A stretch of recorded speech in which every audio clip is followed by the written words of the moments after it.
देखिए दोस्तों, आज पढ़ते हैं वाइंडिंग। क्या पढ़ते हैं? वाइंडिंग। वाइंडिंग में परिचय पढ़ेंगे। विद्युत रोधी पदार्थ, वाइंडिंग संयोजन, टेप, डीसी वाइंडिंग, कुंडली संयोजन और वाइंडिंग तार पढ़ेंगे। डीसी आर्मेचर वाइंडिंग, संरचना आधार पर वाइंडिंग का वर्गीकरण, एसी वाइंडिंग, शब्दावली, वाइंडिंग स्लीव पढ़ेंगे। ठीक, परिचय। वाइंडिंग के परिचय पढ़ते हैं। इंट्रोडक्शन होता है। विद्युत मशीनों में विद्युत वाहक बल आर्मेचर द्वारा उत्पन्न किया जाता है। विद्युत मशीनों में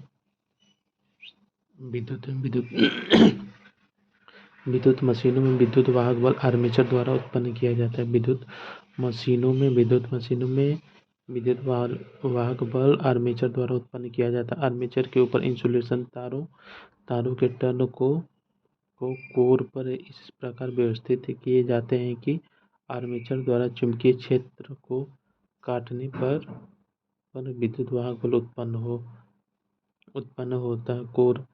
कोर की स्लॉटों में तारों के व्यवस्थित करने को आर्मेचर वाइंडिंग कहते हैं। कोर की स्लॉटों में तारों के व्यवस्थित करने को आर्मेचर वाइंडिंग कहते हैं। आर्मेचर वाइंडिंग दो प्रकार के होते हैं, बंद वाइंडिंग और खुली वाइंडिंग होता है। आर्मेचर वाइंडिंग दो प्रकार के होते हैं, बंद वाइंडिंग, खुली वाइंडिंग होते हैं। ये देखिए, बंद कॉइल वाइंडिंग होता है। डीसी मशीन में बंद कॉइल वाइंडिंग की जाती है। डीसी मशीन में आर्मेचर रोटर पर स्थापित किया जाता है। डीसी मशीन में जो आर्मेचर है, आर्मेचर रोटर पर स्थापित किया जाता है। डीसी मशीन में आर्मेचर रोटर पर स्थापित किया जाता है। बंद कॉइल वाइंडिंग में सभी कॉइल के सिरों की एक दूसरे के श्रेणी क्रम में संयोजित करते हुए अंत में दो सिरों प्राप्त करते हैं जो स्रोत संयोजित कर दिए जाते हैं। एसी मशीन में खुली कॉइल वाइंडिंग की जाती है। एसी मशीन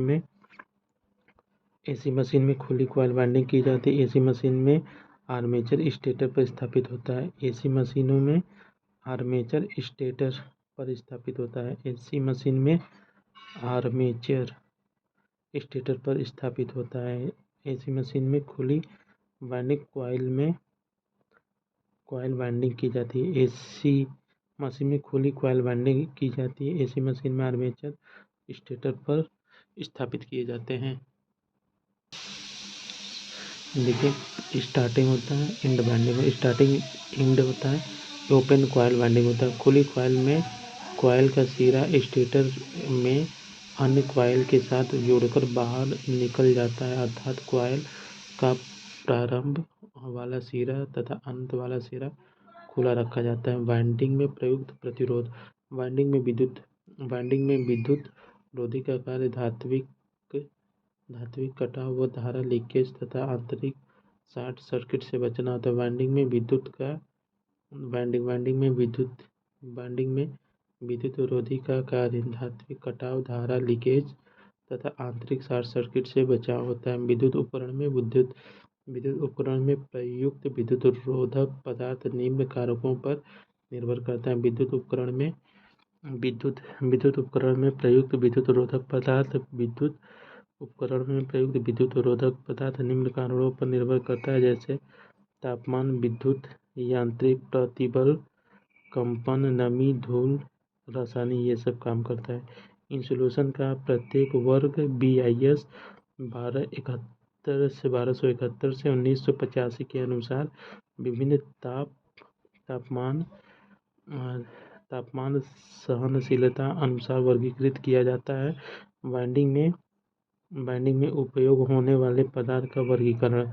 देखिए, इंसुलेशन का प्रत्येक वर्ग BIS 1271 से 1985 के अनुसार विभिन्न तापमान सहनशीलता के अनुसार वर्गीकृत किया जाता है। वाइंडिंग में उपयोग होने वाले पदार्थ का वर्गीकरण होता है। कागज के इंसुलेशन होता है। वाइंडिंग में स्लॉटों को इंसुलेटेड करने के लिए अन्य धातु भाग को सप्लाई तार से इंसुलेटेड करने के लिए प्रयोग किए जाते हैं। वाइंडिंग प्रणाली में स्लॉटों को इंसुलेटेड करने व अन्य धातु भाग को सप्लाई तार से इंसुलेटेड करने के लिए प्रयोग किया जाता है। देखिए, विध्रुवक होता है, डिपोलराइजेशन। विध्रुवों को डिपोलराइजेशन बोलते हैं। संकेंद्रिक को कॉन्सेंट्रिक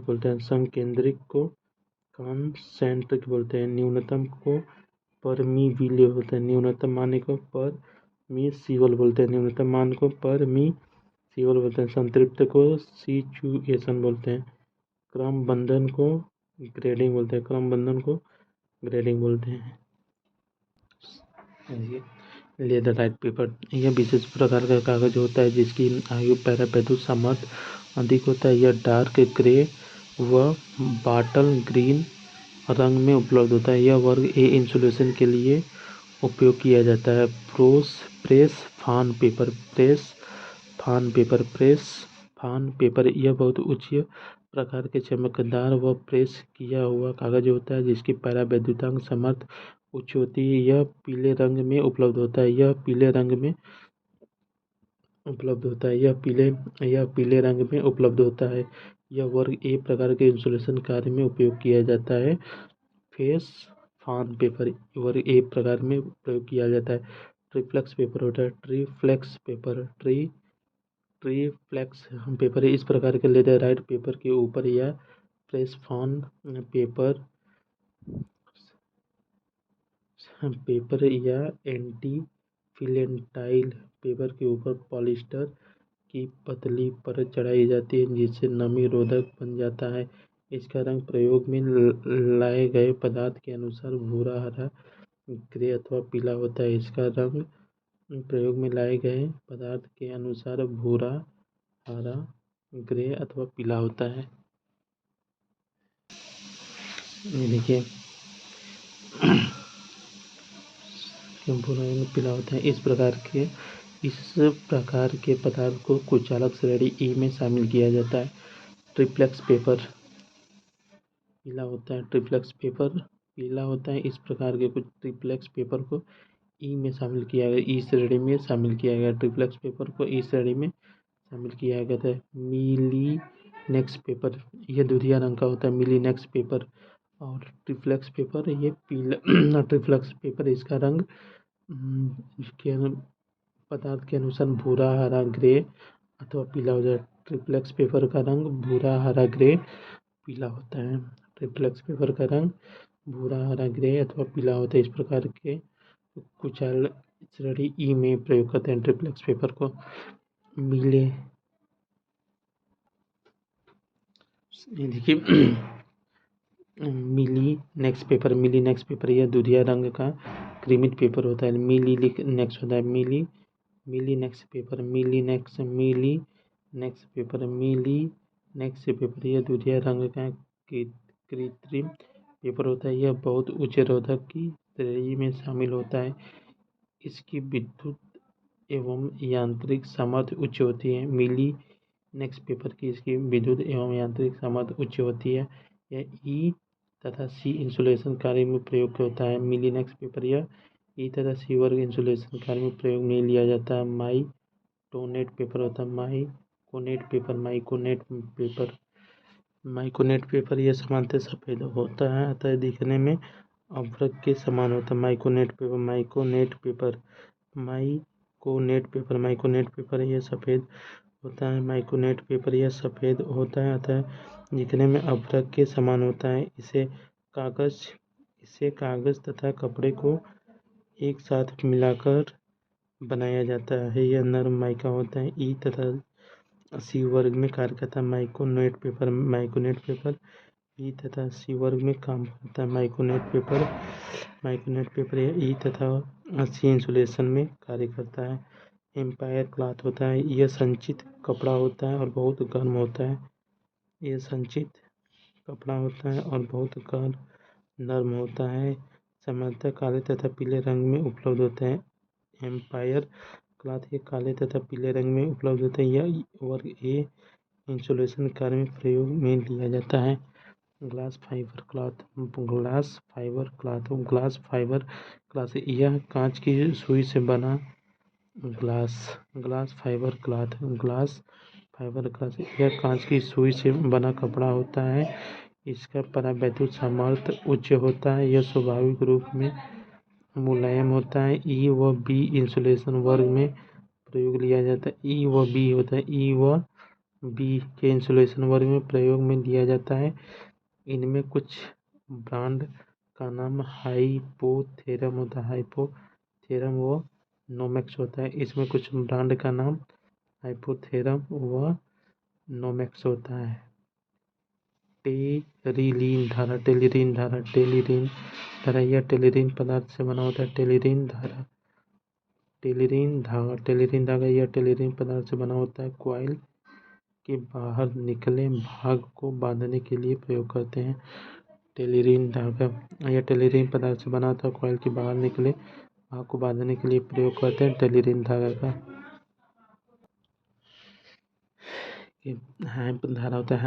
हैम्प धारा यह कॉइल तथा कॉइल से बाहर निकले भाग को बांधने के लिए प्रयोग किया जाता है। हैम्प धागा होता है यह कॉइल तथा कॉइल से बाहर निकले भाग को बांधने के लिए प्रयोग किया जाता है। यह विभिन्न मोटाई व रोल में उपलब्ध होते हैं। वार्निश यह इंसुलेशन पदार्थ है कि वाइंडिंग प्रक्रिया उपयोग किए गए पदार्थ की सामर्थ्य बढ़ाने के लिए प्रयोग किया जाता है। दो प्रकार के होते हैं। यह वार्निश दो प्रकार के, तो वायु शोषित insulation varnish, breaking insulation varnish होती है। वार्निश दो प्रकार की होती है।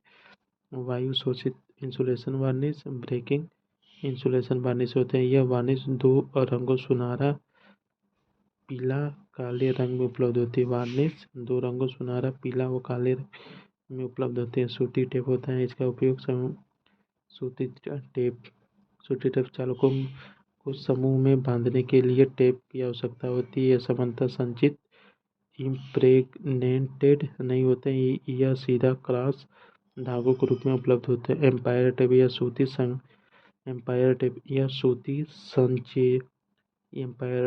सूती संसेचित टेप होती है। संचेतित करने वाली वार्निश के अनुसार यह पीला व काला रंग में उपलब्ध होती है। संसेचित करने वाली वार्निश के अनुसार यह पीला व काले रंग में उपलब्ध होती है। देखिए फाइबर ग्लास टेप होता है। यह संचेतित व संशोधित रहित प्रकार का उपलब्ध होता है। इसकी परावैद्युत सामर्थ्य उच्च होता है। यह उच्च तापमान पर अपने गुण बनाए रखती है। यह पीली व काले रंग में उपलब्ध रहती है। उदाहरण के लिए सिलिकॉन एलास्टोमर ब्रांड नाम की टेप इस श्रेणी में आती है। फाइबर ग्लास टेप में सिलिकॉन एलास्टोमर के ब्रांड नाम वाली टेप इस प्रकार की श्रेणी में आती है। कॉटन स्लीव होता है। वाइंडिंग के सिरे व टर्मिनल को इंसुलेटेड करने के लिए स्लीव का प्रयोग किया जाता है। वाइंडिंग के सिरे व टर्मिनल को इंसुलेटेड करने के लिए स्लीव का प्रयोग किया जाता है। यह सूची धागों से बनी होती है। कॉटन स्लीव यह सूती धागे से बनी होती है। कॉटन स्लीव यह सूती धागे से बनी होती है। इनमें वार्निश का प्रयोग नहीं किया जाता है। कॉटन स्लीव में वार्निश का प्रयोग नहीं किया जाता। एम्पायर स्लीव यह संचित कॉटन स्लीव होते हैं। एम्पायर स्लीव यह संचित कॉटन स्लीव होती है। फाइबर ग्लास स्लीव होता है। यह कांच या रेशे से बुनकर संचित करके बनाई जाती है। इसका रंग पीला काला होता है। फाइबर ग्लास स्लीव का पीला काला होता है। पीवीसी स्लीव होता है। ये पॉलीविनाइल क्लोराइड शीट की बनी होती हैं। यह साथ ही कई रंगों में उपलब्ध होती हैं। ये नमी से उच्च प्रतिरोधी होती हैं। तापमान बढ़ने से खराब होने के कारण ये वाइंडिंग में उपयोग नहीं किया जाता है। पीवीसी जो है कि तापमान बढ़ने से खराब होने के कारण वाइंडिंग में प्रयोग नहीं किया जाता है।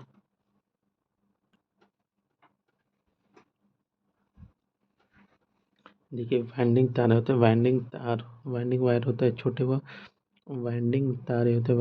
वाइंडिंग वायर होता है छोटी व मध्यम तार वाली विद्युत मशीनों व उपकरणों में वाइंडिंग करने के लिए सामान्यतः गोल आकार वाले नरम तांबे के चालकों का उपयोग किया जाता है। इस तांबे की तारों का विभिन्न प्रकार के इंसुलेशन लगे होते हैं, जिसका निम्न प्रकार होता है। Super animal copper wire ESE होता है। सुपर एनिमल्ड वाइंडिंग के तार के प्रकार होते हैं। सुपर एनिमल्ड कॉपर वायर होता है। Single cotton covered copper wire, single cotton covered copper wire होता है, डबल कॉटन कवर्ड वायर होता है, double cotton covered copper wire, double cotton covered copper wire, single silk covered copper wire, single silk covered copper wire होता है, double silk covered copper wire होता है, PVC covered winding wire होता है, PVC covered winding wire होता है। अधिक winding अनुप्रयोगों में मध्यम परत वाली सुपर एनिमेल्ड कॉपर वायर सामान्यतः प्रयोग की जाती है, जबकि कुछ विशेष अनुप्रयोग में मोटी तार वाली सुपर एनिमेल्ड कॉपर वायर प्रयोग की जाती है। कुछ डीसी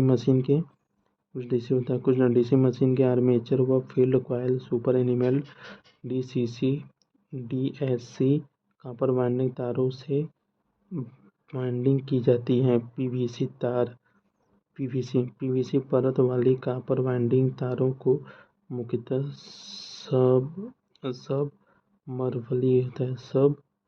सबमर्सिबल होता है। पीवीसी परत वाली कॉपर वाइंडिंग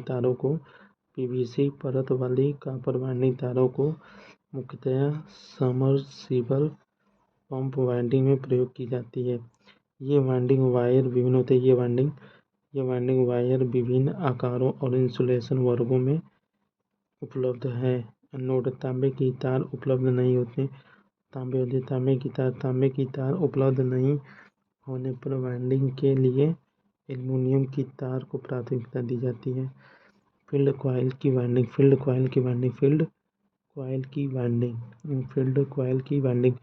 कॉइल को पुनः वाइंडिंग करने की फील्ड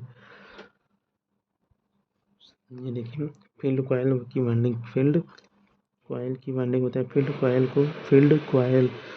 कॉइल को पुनः वाइंडिंग करने से पहले वाइंडिंग के लिए उचित तार कॉइल का सही नाप और प्रयुक्त होने वाले इंसुलेशन पर ध्यान देनी चाहिए। ऐसा करने से वाइंडिंग मूल स्थिति यथावत रहती है। फील्ड कॉइल के लिए इंसुलेशन का वर्गीकरण।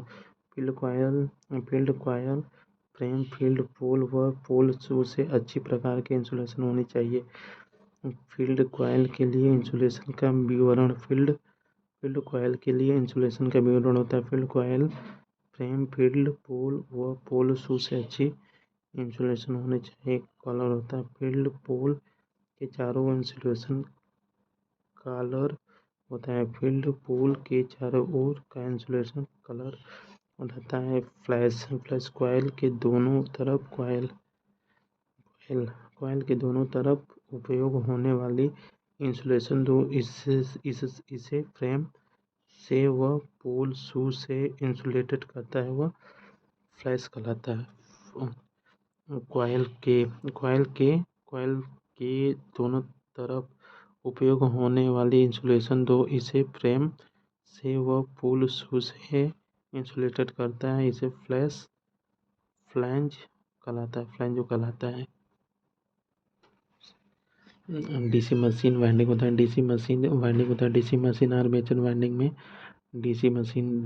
आर्मेचर वाइंडिंग में मशीन की रेटिंग अनुसार असमान पोल चुंबक क्षेत्र अपेक्षाकृत गति द्वारा विद्युत वाहक बल उत्पन्न होते हैं। डीसी मशीन की आर्मेचर वाइंडिंग में उत्पन्न विद्युत वाहक बल ईएमएफ प्रकृति का होता है, क्योंकि आर्मेचर घूर्णन की असमान पोलर चुंबकीय क्षेत्र में होता है। डीसी आर्मेचर वाइंडिंग मुख्यतः दो पद्धति में की जाती है। रिंग आर्मेचर, ड्रम आर्मेचर होते हैं। रिंग आर्मेचर और ड्रम आर्मेचर में की जाती है। डीसी वाइंडिंग दो पद्धति में की जाती है, रिंग आर्मेचर और ड्रम आर्मेचर। रिंग आर्मेचर इस तरह का होता है और रिंग आर्मेचर इस प्रकार के आर्मेचर कोर को रिंग अथवा छल्ले के आकार का बनाया जाता है और स्प्रिंग की आवृत्ति वाइंडिंग लपेटी जाती है और स्प्रिंग की आकृति नुमा वाइंडिंग लपेटी जाती है। ड्रम आर्मेचर पद्धति होते हैं। जैसा कि नाम से जाना जाता है, इस पद्धति में आर्मेचर बेलनाकार होता है। बेलनाकार पद्धति खांचे कटे होते हैं तथा इन्हें खांचे में स्प्रिंग आकृति वाइंडिंग लपेटी जाती है। वाइंडिंग संबंधित शब्दावलियाँ चालक तार की वह लंबाई जो चुंबकीय फील्ड में रहे तथा जिसमें विद्युत वाहक बल को चालक कहलाता है। तार की वह लंबाई जो चुंबकीय फील्ड में रहे तथा जिसमें विद्युत वाहक बल उत्पन्न हो चालक कहलाता है। टर्न द चालक तार की छल्लाकार लपेट को टर्न कहते हैं। कुंडली चालक तार की कई छल्लादार लपेट को कुंडली कहते हैं। टर्न होता है चालक तार की एक छल्लेदार लपेट को टर्न बोलते हैं। चालक की एक छल्लेदार लपेट को टर्न बोलते हैं। कुंडली चालक के कई छल्लेदार लपेट को कुंडली कहते हैं। देखिए पैच छोर कनेक्शन, पैच छोर कनेक्शन होता है, अग्र छोर कनेक्शन होता है, ये सक्रिय चालक होता है, एक कम्यूटेटर होता है। ये देखिए सक्रिय भुजा होता है, वह भुजा या साइड जो स्लॉट में रहती है। सक्रिय भुजा वह भुजा या साइड स्लॉट में रहती है। सक्रिय भुजा को क्वाइल साइड भी कहते हैं। सक्रिय भुजा को क्वाइल साइड भी कहते हैं। जब वे चुंबकीय फील्ड में घूमती है तो केवल सक्रिय भुजा ही प्रेरणा होता है। जब ये चुंबकीय फील्ड में घूमती है जब ये चुंबकीय फील्ड में घूमती है तो केवल सक्रिय भुजा में ही प्रेरणा होता है।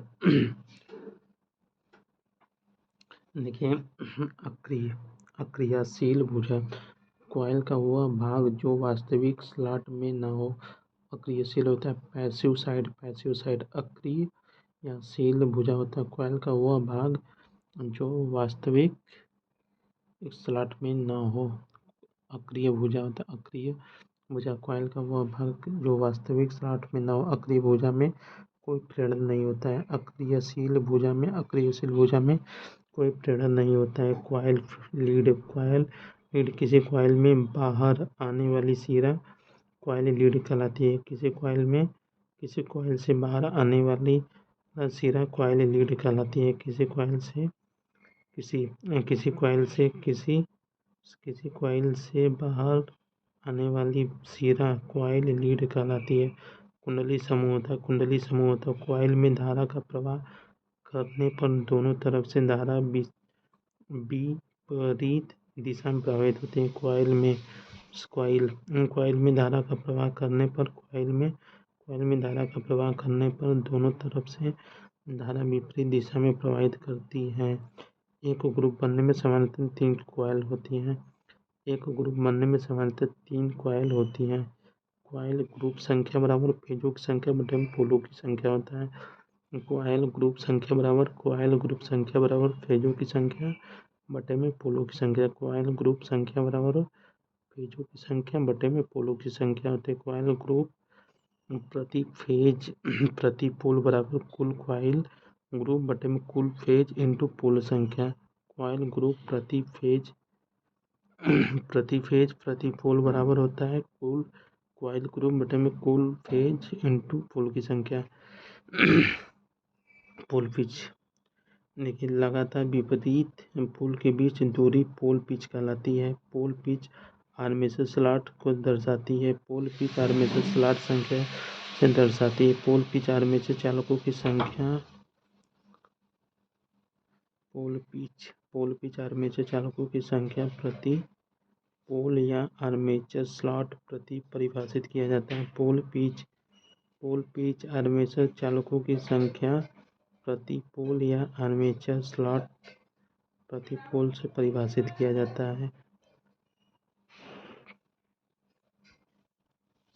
देखिए कॉइल पिच या कॉइल स्पैन, देखिए कॉइल पिच या कॉइल स्पैन होता है SNN होता है साउथ। देखिए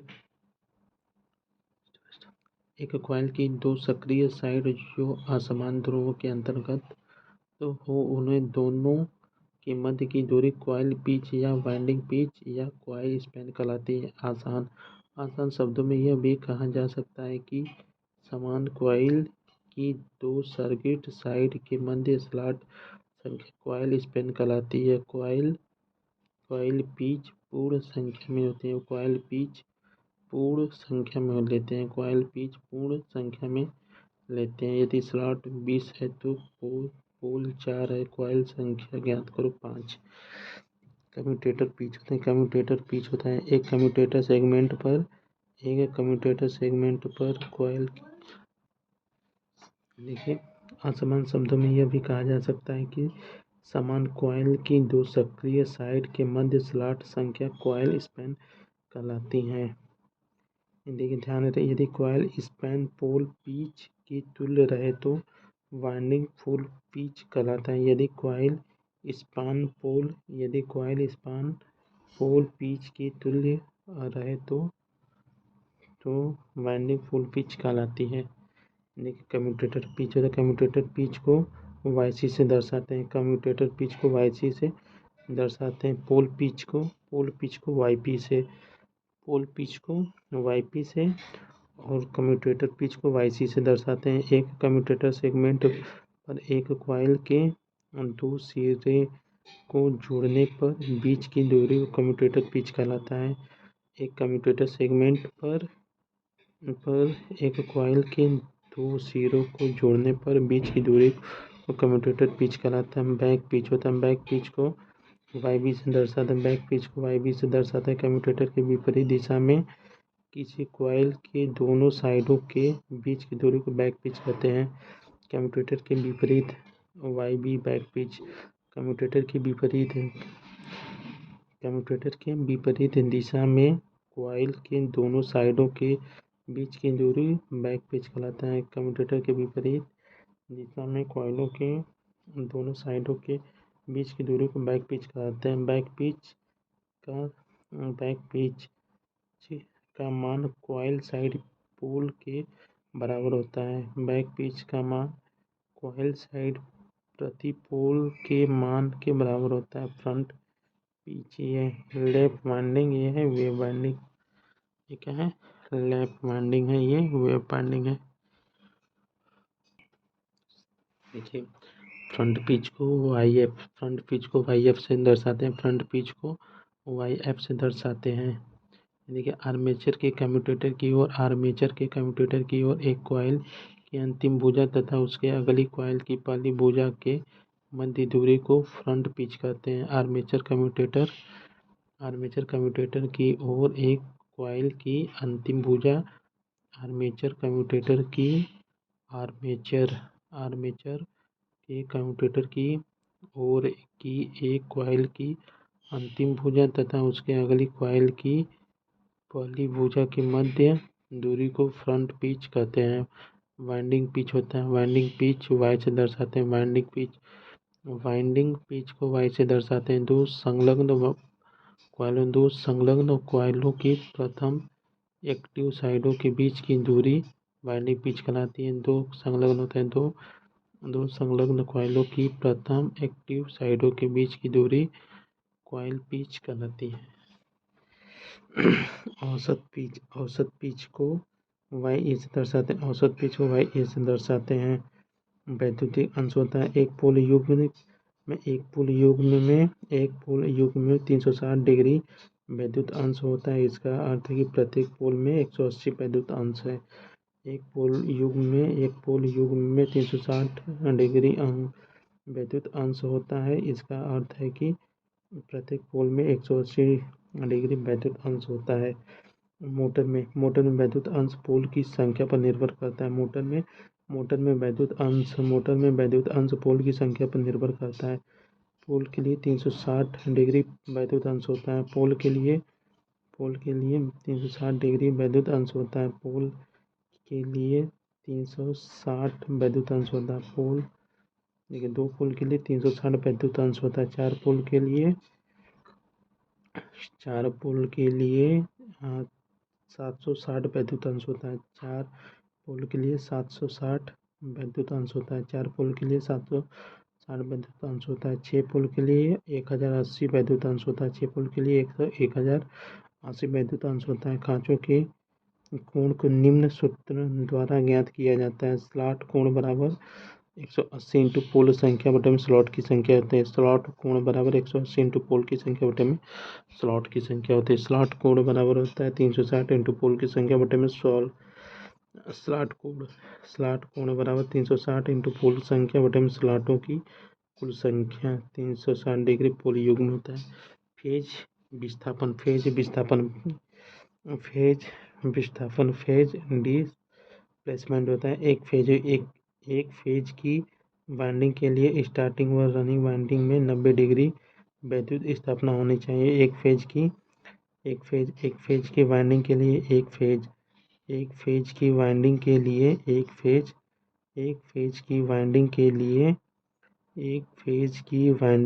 लिए स्टार्टिंग व रनिंग वाइंडिंग में 90 डिग्री वैद्युत विस्थापन होनी चाहिए। यदि स्लॉट कोण 30 डिग्री तो रनिंग वाइंडिंग स्लॉट संख्या 1 से शुरू होगी तथा स्टार्टिंग वाइंडिंग स्लॉट संख्या 4 में होगी। यदि स्लॉट कोण 30 डिग्री है तो रनिंग वाइंडिंग स्लॉट संख्या 1 से शुरू होगी तथा स्टार्टिंग स्लॉट 4 में शुरू होगी।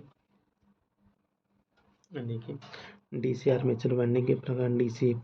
डीसी आर्मेचर वाइंडिंग के प्रकार होता है। डीसी मशीन में आर्मेचर चालक आवश्यकता अनुसार एक विशेष क्रम में जुड़े हुए रहते हैं। इस व्यवस्था को आर्मेचर वाइंडिंग कहते हैं। आर्मेचर चालकों को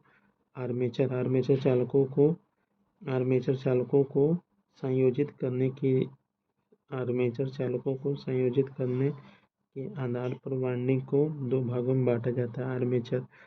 आर्मेचर चालकों को संयोजित करने के आधार पर वाइंडिंग को दो भागों में बांटा जाता है। Armature winding, lap winding, wave winding. Armature winding में होता है लैप वाइंडिंग होता है, वेव वाइंडिंग होता है। लैप वाइंडिंग में सिंप्लेक्स लैंप होता है और मल्टीप्लेक्स होता है। लैप वाइंडिंग में सिंप्लेक्स मल्टीप्लेक्स वाइंडिंग होता है। लैप वाइंडिंग में सिंप्लेक्स लैप और मल्टीप्लेक्स वाइंडिंग होता है। वेव वाइंडिंग में सिंप्लेक्स वेव और मल्टीप्लेक्स वेव होता है। सिंप्लेक्स वेव मल्टीप्लेक्स वेव होता है और मल्टीप्लेक्स वेव में ड्यूप्लेक्स वेव, ट्रिपल वेव, क्वाड्रप्लेक्स होता है। ड्यूप्लेक्स वेव, ट्रिप्लेक्स वेव, क्वाड्रप्लेक्स होता है। मल्टीप्लेक्स वाइंडिंग होता है। डुप्लेक्स लैंप वाइंडिंग होता है। ट्रिप्लेक्स लैंप वाइंडिंग होता है। क्वाड्रुप्लेक्स वाइंडिंग होता है। देखिए लैप वाइंडिंग यदि लैप वाइंडिंग होता है। लैप वाइंडिंग देखिए वेव वाइंडिंग में होता है सिंप्लेक्स मल्टीप्लेक्स होता है। लैप वाइंडिंग में सिंप्लेक्स लैप और मल्टीप्लेक्स वाइंडिंग होता है। लैप वाइंडिंग में सिंप्लेक्स लैप वाइंडिंग में सिंप्लेक्स लैप होता है। लैप वाइंडिंग में सिंप्लेक्स लैप और होता है मल्टीप्लेक्स वाइंडिंग होता है। वेव वाइंडिंग में सिंप्लेक्स वेव और मल्टीप्लेक्स वेव होता है। वेव वाइंडिंग में सिंप्लेक्स वेव मल्टीप्लेक्स वेव होता है। मल्टीप्लेक्स में ड्यूप्लेक्स वेव आते हैं। ड्यूप्लेक्स वेव, ट्रिप्लेक्स वेव और क्वाड्रप्लेक्स होते हैं। और इसमें होता है मल्टीप्लेक्स वाइंडिंग में duplex lap winding, triplex lap होता है, क्वाड्रेट लैप होता है। लैप वाइंडिंग यदि एक कॉइल के दोनों सिरों को कम्यूटेटर सेगमेंट पर जोड़ा जाता है तो इस प्रकार की वाइंडिंग को लैप वाइंडिंग कहते हैं। जब कोई कॉइल को स्लॉट में डालकर कम्यूटेटर सेगमेंट पर जोड़ा जाता है तब वाइंडिंग कॉइल एक सीरीज की भांति प्रतीत होती हैं। एक दूसरे पर ओवरलैप करती हैं। ओवरलैप के कारण इन्हें लैप वाइंडिंग कहा जाता है। ओवरलैप के कारण इन्हें लैप वाइंडिंग कहा जाता है। साधारण लैप वाइंडिंग में पोलों की संख्या समांतर परत की तुल्य होती है। साधारण लैप वाइंडिंग में साधारण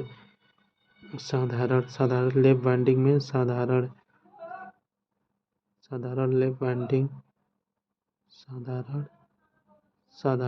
वाइंडिंग में पोलों की संख्या समांतर पथ की संख्या के तुल्य होती है। साधारण लैप वाइंडिंग में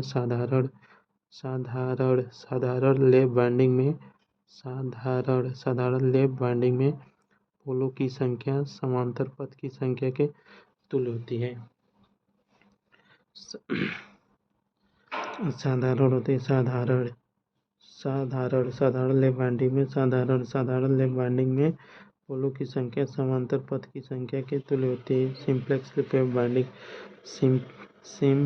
वेव वाइंडिंग होता है। पहली कॉइल का अंतिम सिरा तथा दूसरी कॉइल का पहला सिरा एक ही सेगमेंट पर जुड़े जाते हैं। पहली कॉइल का अंतिम सिरा पहली कॉइल का होता है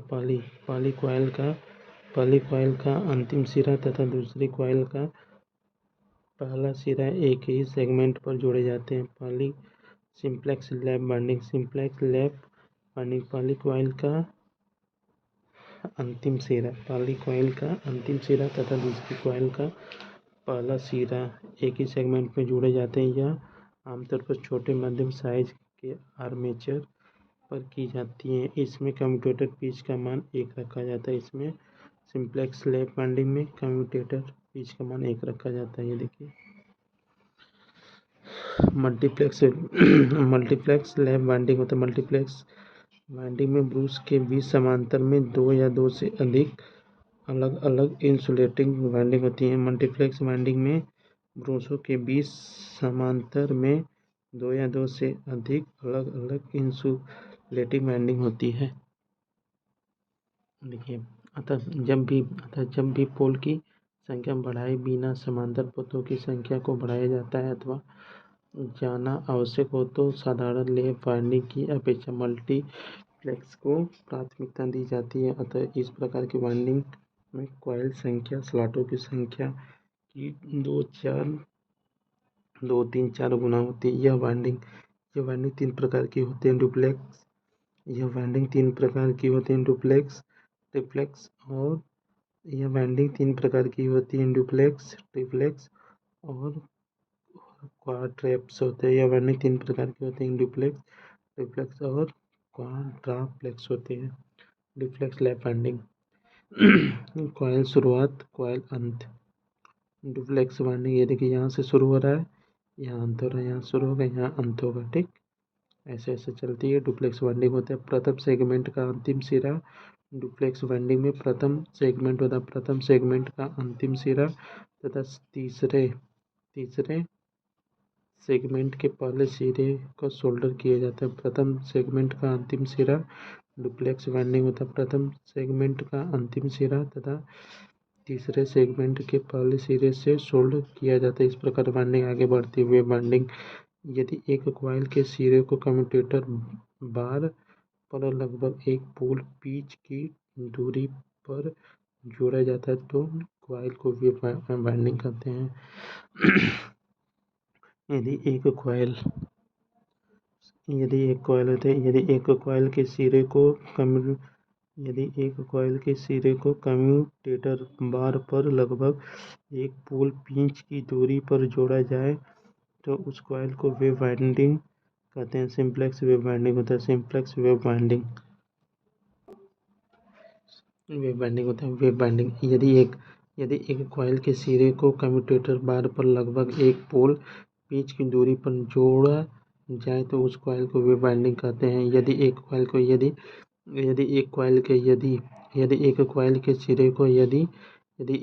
के सिरे को कम्यूटेटर बार पर लगभग एक पोल पिच की दूरी पर जोड़ा जाए तो उस कॉइल को वेव वाइंडिंग कहते हैं। सिंप्लेक्स वाइंडिंग होता है। इस वाइंडिंग में कॉइल के दोनों सिरों के बीच कई सेगमेंट अंतर होते हैं। इस वाइंडिंग में कॉइल के दोनों सिरों के बीच कई सेगमेंट अंतर होते हैं। 4 पोल मशीन में कम्यूटेटर अंतर 180 डिग्री होता है। 4 पोल मशीन में कम्यूटेटर अंतर 180 डिग्री होता है। 6 पोल मशीन में कम्यूटेटर अंतर 120 डिग्री होता है। 6 पोल मशीन में कम्यूटेटर अंतर 120 डिग्री होता है। 8 पोल मशीन में कम्यूटेटर अंतर 90 डिग्री होता है। 8 पोल मशीन में कम्यूटेटर अंतर 90 डिग्री होता है। 8 पोल मशीन में कम्यूटेटर अंतर 90 डिग्री होता है। 6 पोल में कम्यूटेटर अंतर 120 डिग्री होता है। 6 पोल मशीन में कम्यूटेटर अंतर 120 डिग्री होता है। 4 पोल मशीन में कम्यूटेटर अंतर 180 डिग्री होता है। इस प्रकार के संयोजन में दो स्वतंत्र डिस्प्ले वाइंडिंग समांतर संयोजन होता है। देखिए, लैप तथा वेव बाइंडिंग में तुलना। लैप तथा वेव बाइंडिंग में तुलना। लैप बाइंडिंग वेव बाइंडिंग होता है। लैप बाइंडिंग में बहुत से समांतर पथ होते हैं, इन्हें समांतर बाइंडिंग कहते हैं। लैप बाइंडिंग में बहुत से समांतर पथ होते हैं। लैप बाइंडिंग में बहुत से समांतर पथ होते हैं, अतः इन्हें समांतर बाइंडिंग कहते हैं। वेव बाइंडिंग को श्रेणी बाइंडिंग कहते हैं। वेव बाइंडिंग को श्रेणी बाइंडिंग कहते हैं क्योंकि इस प्रकार के संयोजन में श्रेणी में अधिक कॉइल रहते हैं। वेव बाइंडिंग को श्रेणी बाइंडिंग कहते हैं, इस प्रकार के संयोजन में अधिक कॉइल होते हैं। लैप बाइंडिंग वास्तव में एक दूसरे से ओवरलैप रहती है। लैप बाइंडिंग वास्तव में एक दूसरे से ओवरलैप रहती है जो समांतर पथ स्थापित होते हैं। लैप बाइंडिंग वास्तव में एक दूसरे से ओवरलैप रहती है जो समांतर पथ स्थापित होते हैं। वेव बाइंडिंग के कॉइल एक दूसरे से क्रमागत श्रृंखला में जुड़े होते हैं। वेव बाइंडिंग के कॉइल एक दूसरे से क्रमागत श्रृंखला में जुड़े होते हैं। लैप बाइंडिंग में समांतर पथ की संख्या पोल के तुल्य रहती है। लैप बाइंडिंग में समांतर पथ की संख्या पोल के तुल्य रहती है। लैप बाइंडिंग में समांतर पथ की संख्या पोल के तुल्य रहती है। Wave binding simplex wave binding में समांतर पथों की संख्या 2 होती है। सिंप्लेक्स वेव बाइंडिंग में समांतर पथों की संख्या 2 रहती है। लैप बाइंडिंग में कम्यूटेटर पिच +-1 होता है। लैप बाइंडिंग में कम्यूटेटर पिच +-1 होता है। वेव बाइंडिंग में कम्यूटेटर पिच बराबर होता है सेगमेंट संख्या +- पोल जोड़ के तुल्य होता है। लैप बाइंडिंग अधिक धारा तथा कम विद्युत वाहक बल हेतु की जाती है। लैप बाइंडिंग अधिक धारा तथा कम विद्युत वाहक हेतु की जाती है। लैप बाइंडिंग अधिक धारा तथा कम विद्युत वाहक बल हेतु की जाती है। वेव बाइंडिंग कम धारा तथा अधिक विद्युत वाहक बल हेतु की जाती है। वेव बाइंडिंग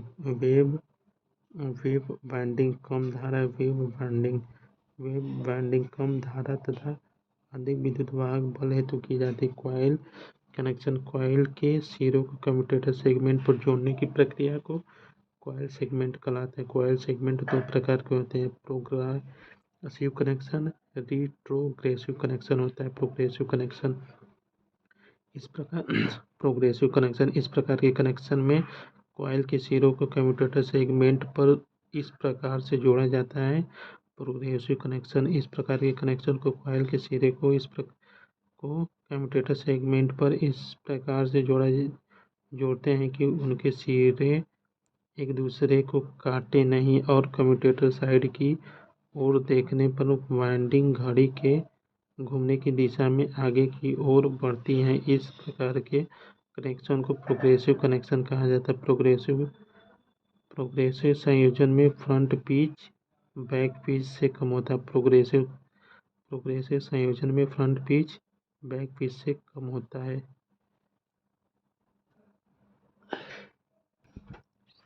देखिए, रेट्रोग्रेसिव कनेक्शन होता है। रेट्रोग्रेसिव कनेक्शन इसमें कॉइलों के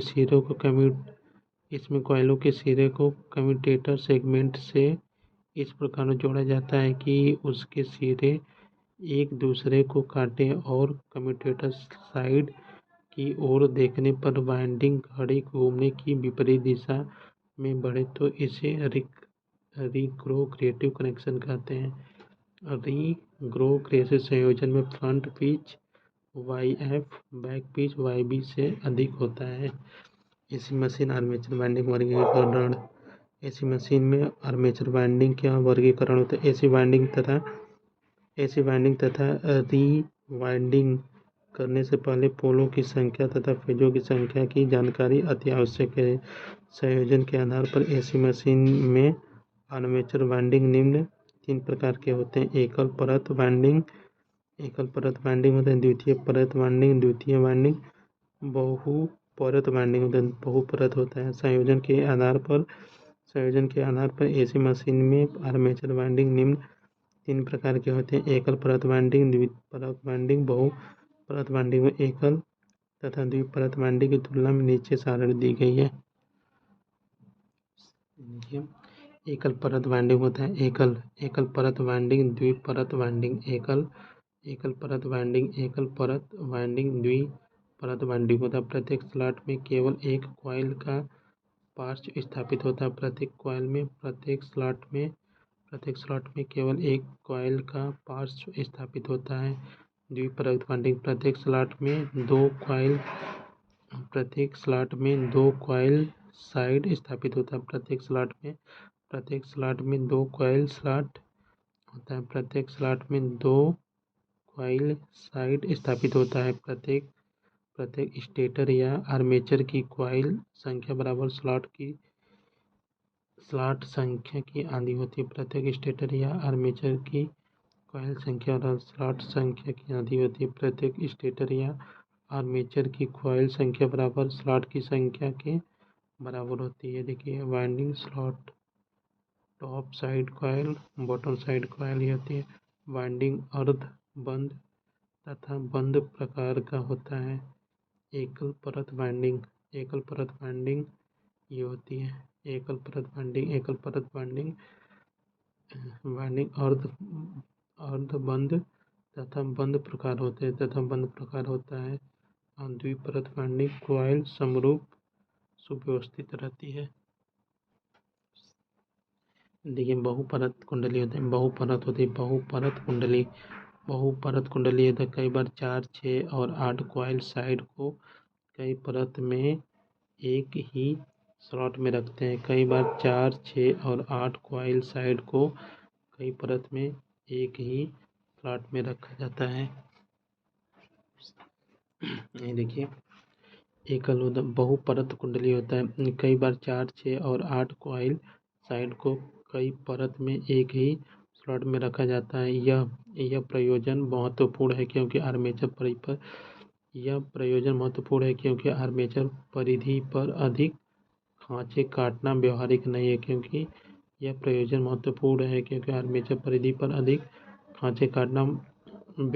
नहीं है। स्लॉट के ऊपरी होता है। स्लॉट के ऊपरी भाग पर विषम कॉइल साइड तथा आंतरिक भाग में सम संख्या वाली साइड होती है।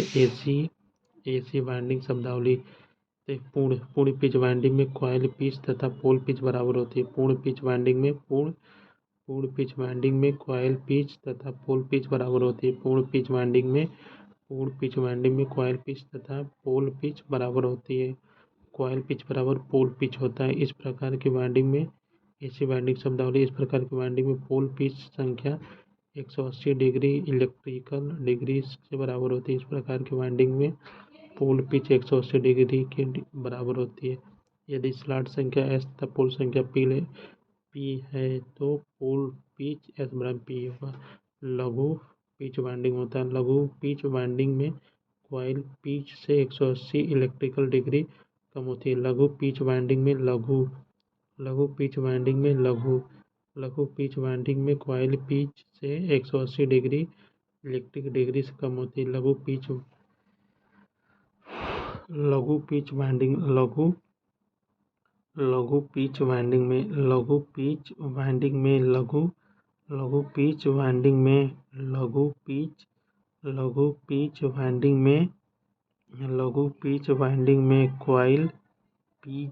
से 180 डिग्री इलेक्ट्रिकल डिग्री से कम होती है। लघु पिच वाइंडिंग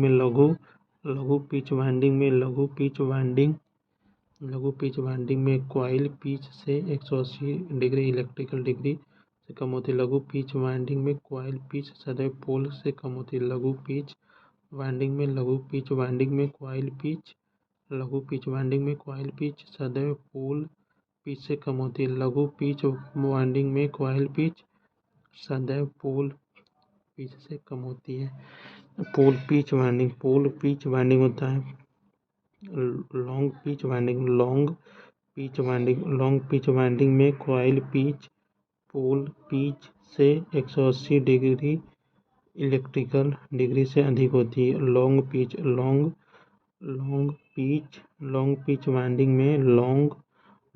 वाइंडिंग में कॉइल पिच पोल पिच से 180 इलेक्ट्रिकल डिग्री से अधिक होती है। लॉन्ग पिच वाइंडिंग में कॉइल पिच पोल पिच से 180 डिग्री इलेक्ट्रिकल डिग्री से अधिक होती है। लघु पिच वाइंडिंग में कॉइल पिच सदैव पोल पिच से अधिक होता है। लघु पिच वाइंडिंग में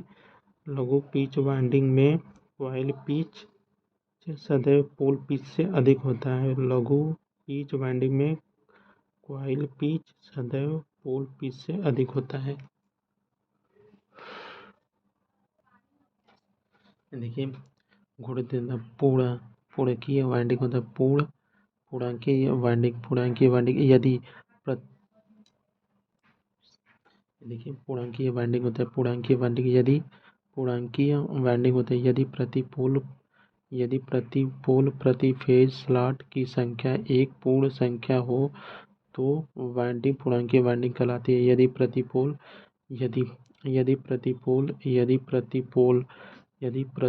पोल प्रति फेज स्लॉट की संख्या एक पूर्ण संख्या हो तो वाइंडिंग पूर्णांकीय वाइंडिंग कहलाती है। यदि पूर्णांकीय वाइंडिंग होता है इंटरक्रल वाइंडिंग। यदि प्रति पोल प्रति फेज स्लॉट की संख्या एक पूर्ण संख्या हो तो वाइंडिंग पूर्णांकीय वाइंडिंग कहलाती है।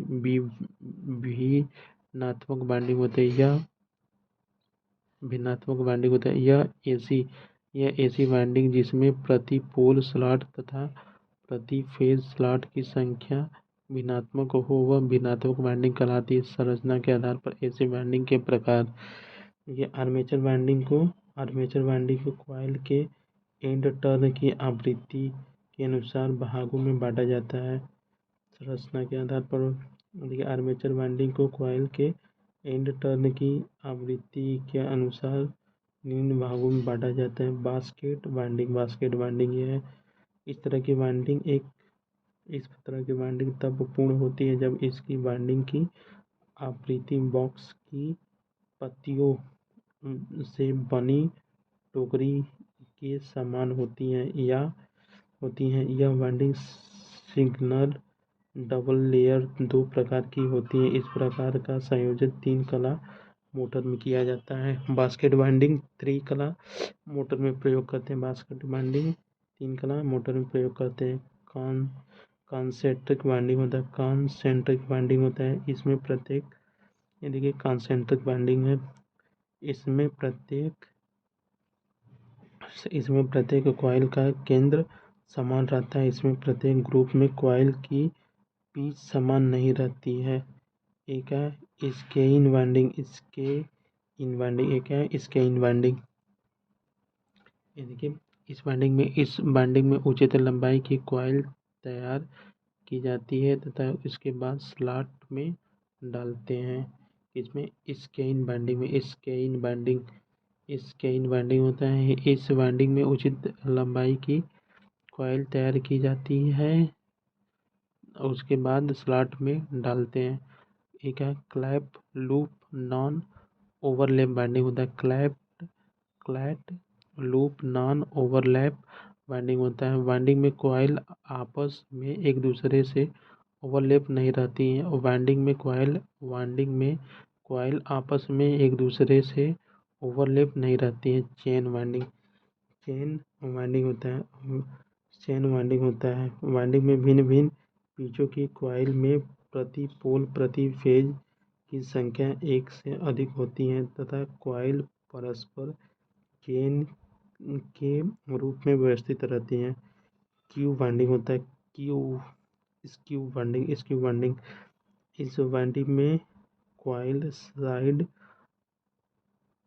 साइड असमान होती है। इस वाइंडिंग में कॉइल साइड असमान होती हैं अतः यह वाइंडिंग ऊष्मा वर्गीकरण हेतु अधिक स्थान घेरती है तथा प्रत्येक कॉइल की साइड एक लंबाई की नहीं रखी जाती। इस प्रकार की वाइंडिंग उच्च वोल्टेज अनुप्रयोग में ली जाती है। डायमंड कॉइल वाइंडिंग होता है। डायमंड कॉइल वाइंडिंग होता है इस वाइंडिंग डायमंड कॉइल वाइंडिंग होता है इस वाइंडिंग में डायमंड कॉइल वाइंडिंग इस वाइंडिंग में कॉइल की आवृत्ति हीरे की तरह होती है। डायमंड कॉइल वाइंडिंग अधिक स्थान घेरती है। उच्च वोल्टता पर कार्य करने वाली मशीन में डायमंड प्रकार की वाइंडिंग को प्राथमिकता दी जाती है। उच्च वोल्टता पर कार्य करने के लिए उच्च वोल्टता पर कार्य करने वाली मशीन में डायमंड प्रकार की वाइंडिंग प्राथमिकता दी जाती है।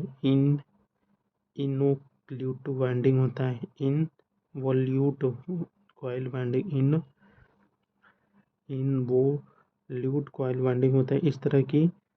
इस तरह की कॉइल को पहले डायमंड कॉइल के आकार में बनाया जाता है, फिर प्रति केंद्र कॉइल का आकार प्राप्त करने हेतु अभिक्रियाशील कॉइल साइड पर दबाया जाता है।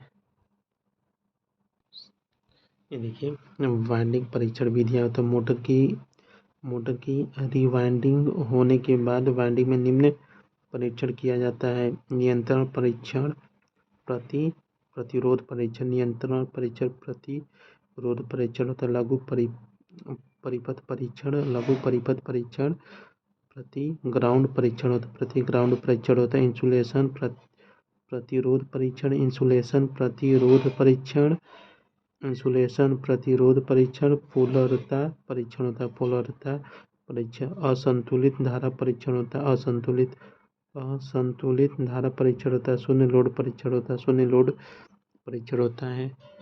और ये देखिए नियंत्रता परीक्षण होता है। कंटिन्यूटी टेस्ट नियंत्रता परीक्षण होता है। यह परीक्षण प्रत्येक कॉइल की निरंतरता जांच हेतु किया जाता है। यह परीक्षण की प्रत्येक वाइंडिंग की निरंतरता। देखिए यदि कोई वाइंडिंग खुला परिपथ है तो वह सुधार किया जा सकता है। लघु परिपथ परीक्षण, शॉर्ट सर्किट टेस्ट होता है। लघु परिपथ परीक्षण, शॉर्ट सर्किट टेस्ट।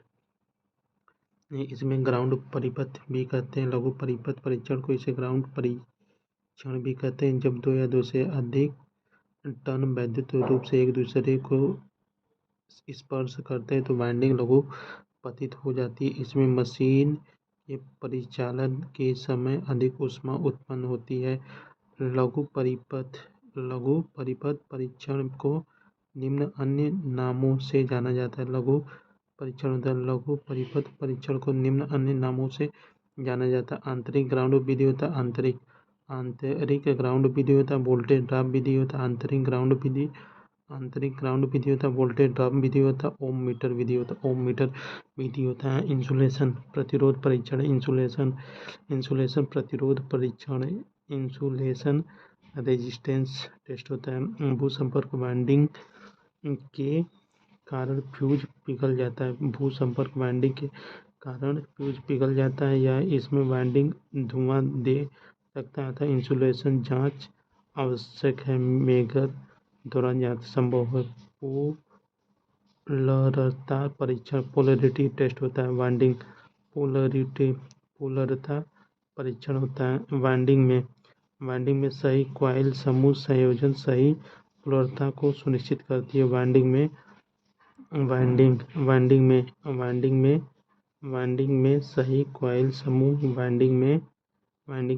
कॉइल समूह संयोजन सही पोलरता को सुनिश्चित करती है। इसके लिए निम्न 3 विधियों की अनुशंसा की जाती है। चुंबकीय सुई विधि होता है। 2 पेचकस विधि और सर्ज कॉइल विधि। असंतुलित धारा परीक्षण होता है। 3 फेज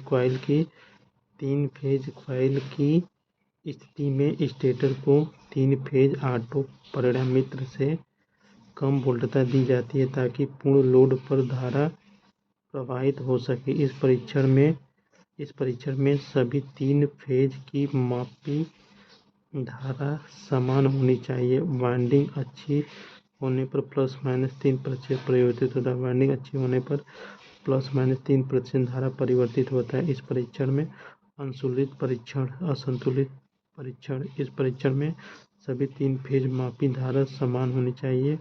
वाइंडिंग अच्छी होने पर ±3% धारा परिवर्तन होता है। नो लोड परीक्षण, रोटर में मुक्त रूप से घूमने की जांच की जाती है। नो लोड परीक्षण, रोटर को मुक्त रूप से घूमने की जांच की जाती है। मोटर को निर्धारित वोल्टेज से परीक्षण के दौरान जोड़ा जाता है। परीक्षण उपयोगी महत्वपूर्ण तथ्य होता है।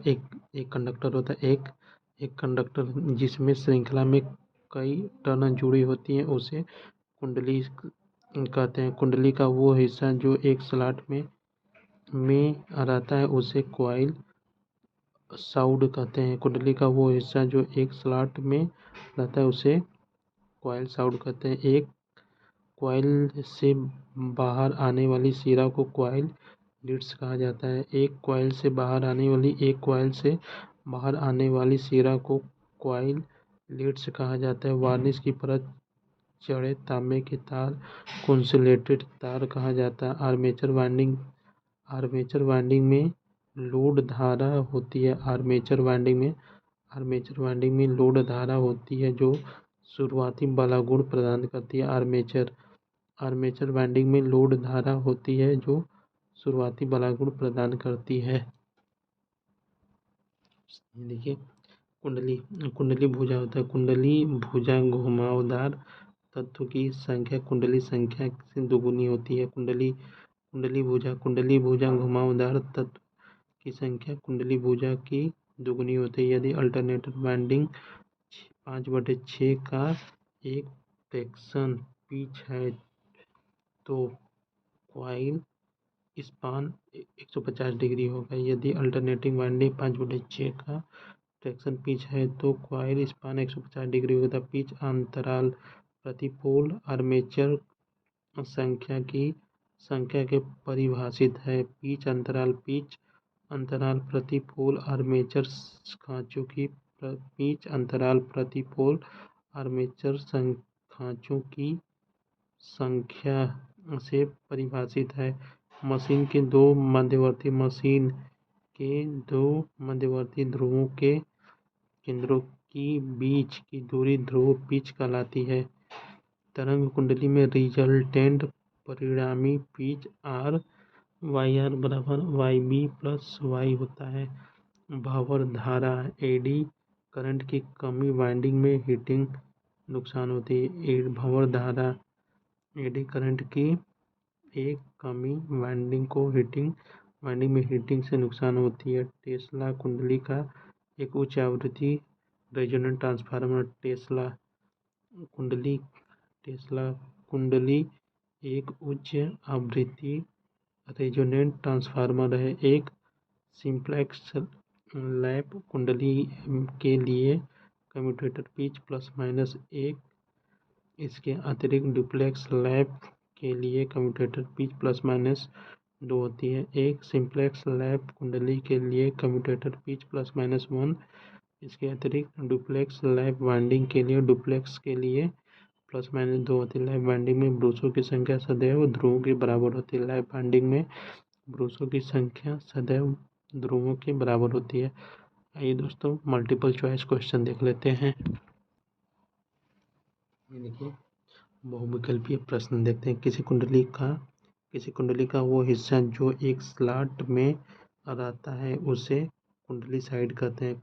किसी कुंडली का वो हिस्सा जो एक स्लॉट में रहता है उसे कुंडली साइड कहते हैं। एक कॉइल से बाहर आने वाली सिरे को कॉइल की लीड्स कहते हैं। एक कॉइल से बाहर आने वाले सिरे को कॉइल की लीड्स कहते हैं। कॉइल से बाहर आने वाले सिरे को कॉइल्स की लीड्स कहते हैं।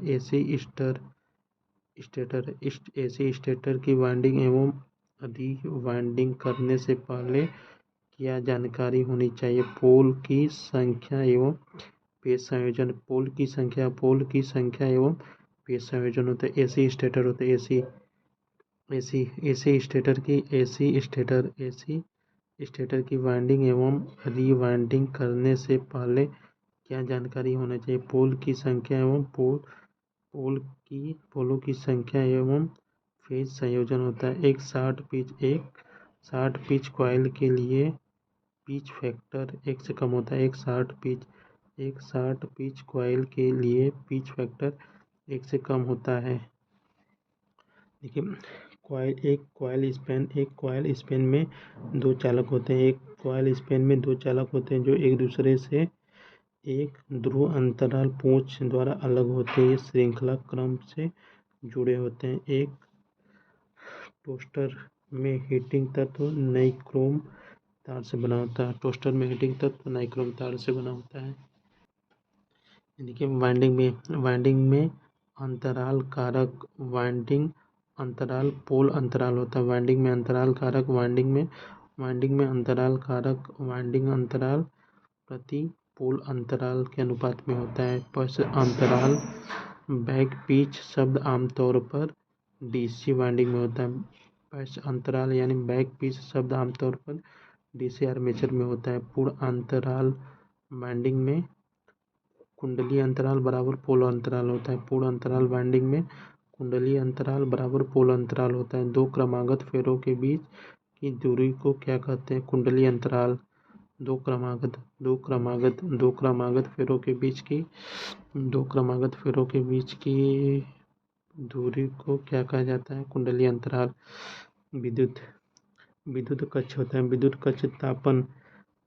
कक्ष तापक की 4 कुंडली ताप प्रदान करने के लिए निर्मित है। अधिक ताप प्राप्त करने के लिए वे किस प्रकार से जुड़ी होती है? 3 समांतर एक श्रेणी में। विद्युत कक्ष तापक की 4 कुंडली ताप प्रदान करने के लिए निर्मित है। अधिक ताप प्राप्त करने के लिए वे किस प्रकार से जुड़ी रहनी चाहिए? 3 समानांतर में। पिच अंतराल की परिभाषा प्रति पोल आर्मेचर खांचों की संख्या। पिच अंतराल की परिभाषा है प्रति पोल आर्मेचर खांचों की संख्या। पिच अंतराल की परिभाषा है प्रति पोल आर्मेचर खांचों की संख्या है। इनमें से कौन सा ब्रेड टोस्टिंग जोन तापमान है? 260 डिग्री सेल्सियस होता है। ब्रेड टोस्टिंग जोन तापमान 260 डिग्री होता है। इनमें से क्या इलेक्ट्रिक करंट के तापीय प्रभाव का इस्तेमाल नहीं करता है? वैक्यूम क्लीनर इनमें से करंट के तापीय प्रभाव का इस्तेमाल नहीं करता है। वैक्यूम क्लीनर होता है। गीजर के बाह्य आवरण और आंतरिक टंकी के मध्य किस पदार्थ का इस्तेमाल किया जाता है? ग्लास वूल का प्रयोग किया जाता है।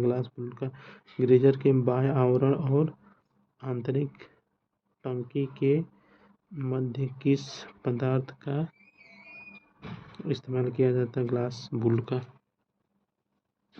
देखिए, विद्युत गीजर होता है। विद्युत गीजर में ताप नियंत्रक किस तरह जुड़ा रहता है?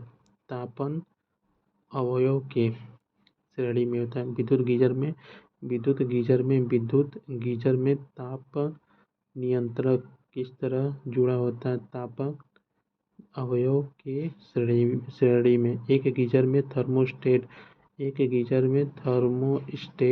का ऊष्मक तत्व बना होता है समांतर क्रम में लाइन वायर में। एक गीजर में थर्मोस्टेट का ऊष्मक तत्व बना होता है समांतर क्रम में लाइन वायर में। घरेलू रेफ्रिजरेटर में प्रयुक्त प्रशीतक फ्रेयन 12 है।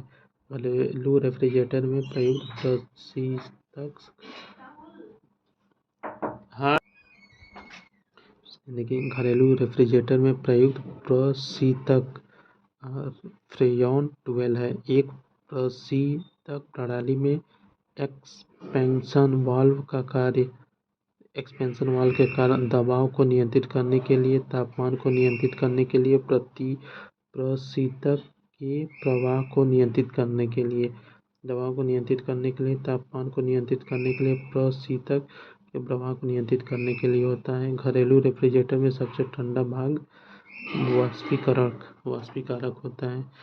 2 पिन सॉकेट का उपयोग डबल इंसुलेशन बॉडी वाले उपकरण में किया जाता है। तारों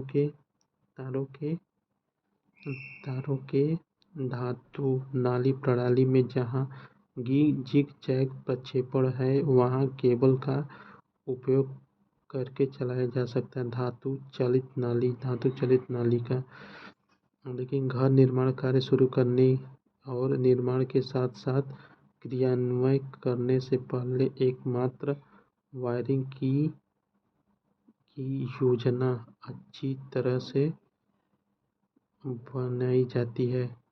नाली छुपा तारों का घर निर्माण होता है।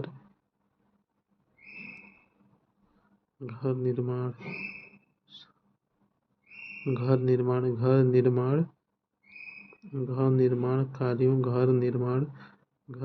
कार्यों शुरू करने और निर्माण के साथ साथ क्रियान्वित करने से पहले एकत्र वायरिंग की योजना अच्छी तरह से बनाई जाती है। नीला छुआ तारों द्वारा यह आरेख पूरा वायरिंग इंस्टॉलेशन के लिए खींचा जाना संभव नहीं है, लेकिन ग्राहक का अनुमोदन प्राप्त करने के लिए इस अवलोकन के लिए तैयार किया जाता।